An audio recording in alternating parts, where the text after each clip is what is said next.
Connie.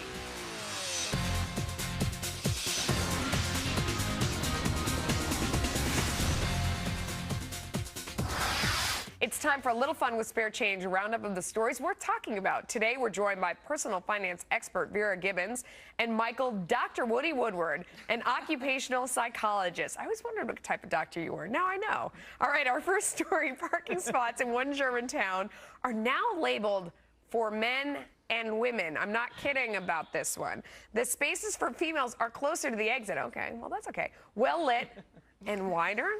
While the parking spots for men are tighter and surrounded by pillars. Oh, there are so many jokes, and I'm not doing any of them. The mayor of Freiburg, Germany, says it's part of a new marketing strategy to promote tourism. It only costs the city about $60, while they typically spend more than $60,000 a year to promote the city. Now, when I heard him admit that this was about PR, because look, here we are talking about it, and then people drive there to see the signs, I realized that he's a genius. At the same time, I think he's also wildly incorrect. Yes. I mean, why are women even allowed out of the kitchen or the bedroom? I mean, this is sort of the bedroom. Oh, my God. Vera went right there. This is basically the sense I get from this guy, right? We can't think for ourselves. We can't park. God forbid we need to look in the rearview mirror, slide into a tight spot. Woo, we're going to hit a pillar. Right. Look out. I mean, I think that's completely... The only thing I like about these spaces, Melissa, is not only that they're wider, great, whatever, who cares about that? But I like the fact that they're well lit.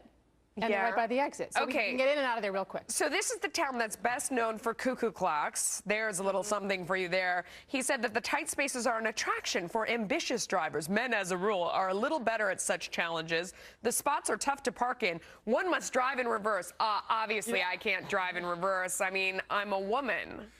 Right. Are you going to try and get in on this one? Outnumbered by the women on the panel. I think I should probably plead the fifth on this one. But what I will say is, you know what? This is about safety, and I think he's concerned for safety. Really? You can't drive in reverse if you have breasts? Is that how it works? You're closer to that? No, I think it's he's putting women closer to the exits. I think he's concerned with, you know what? Just in case there could be shady people wandering in the garage, you're closer to the exit. So I think it's all about safety. I know it's a stunt to try to get people to go there.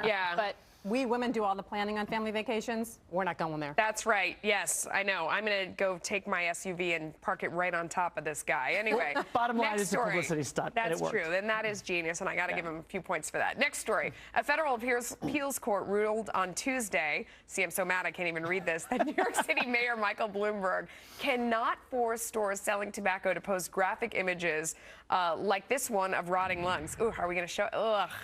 In 1965, law gave the federal government exclusive authority over smoking warnings. Mayor Bloomberg instituted his policy, hoping to reduce the number of smokers. But do you guys think these signs would actually stop people from smoking? He also, doesn't want us to drink a lot of soda. Yeah, I don't know. I mean, he's so worried about us. What a nice guy. Well, I understand the desire to educate consumers, but I'm not a fan of regulation to try to get us to change our habits. We all know that smoking is very bad for you. We know that overeating is very bad for you. We still do a lot of both, right? Yeah. Particularly in a down economy. We're overeating, we're smoking. If you look around New York City, you'll see there's a ton of smokers, all ages. I've never seen so many, despite the fact that you can't smoke just about anywhere these days, but they're out there. It's an addiction. If you're addicted, the sign's not going to stop you. Maybe if you're a kid going in to buy them, you would think, I don't know. No, Melissa, this would be the same as going to fast food restaurants and putting pictures of morbidly obese people in the front window before you go in. I mean, right? It's no different. It's about a choice. And I don't think that would go over that well, yeah. Well, but is it any different, really? I don't think so.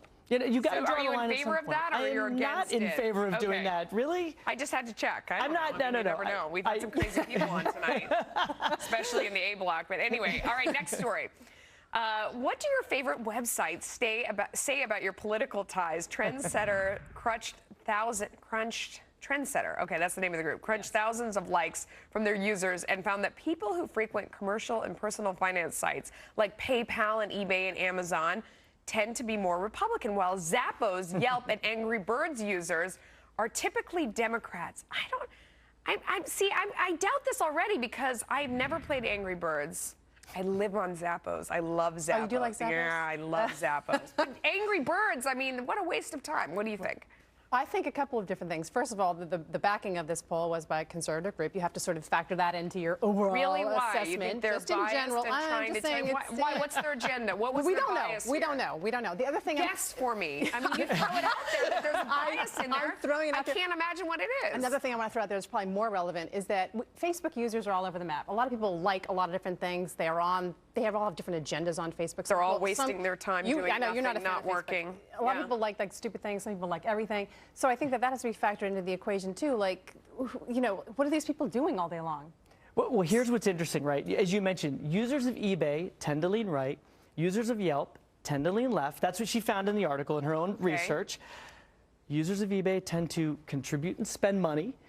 Users of Yelp tend to complain about spending money. So I'll just throw that out there. It was interesting. This is based on her research in the article. So it may say something. Zappos, I mean, I sort of unfortunately spent a ton of money there, and that was on the left And I side, like but- personal finance sites. Yeah. So what does that make me? And when it comes to shoe therapy, I'm a different type of yeah. psychologist. I do workplace stuff. I cannot help you You there. worked on that. All right, we're going to talk about that one after the show. This is the last one for the show, though. Would you use a product that promises cavity-proof teeth? Dentists in Chile have designed a chemical that can be added to any dental care product, like toothpaste or gum, to totally prevent tooth decay. Supposedly, it kills all cavity-causing bacteria in just 60 seconds and would keep your teeth cavity-free for several hours. Researchers say it could be available in a year and a half.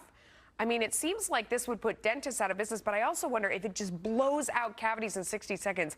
What else does it do? Well, that's does it the like thing. rot your stomach, or That's does the it? thing. I mean, 73% of us have cavities worldwide, so we all have this problem, right? You have But cavities? I have a few cavities. I have one. You only have one? I only have one. You've got the perfect teeth. Well, no, but I just have one cavity. Slightly So- imperfect. I mean, well, it'd be nice to never go to the dentist again. This solution, putting this chemical in your mouth. How's it different from fluoride? products. Fluoride. I mean, fluoride's similar. It just doesn't work quite as Yeah, but well this is as a chemical, thing. and they can put it in anything, like food, products, Fluoride's not a candy. chemical?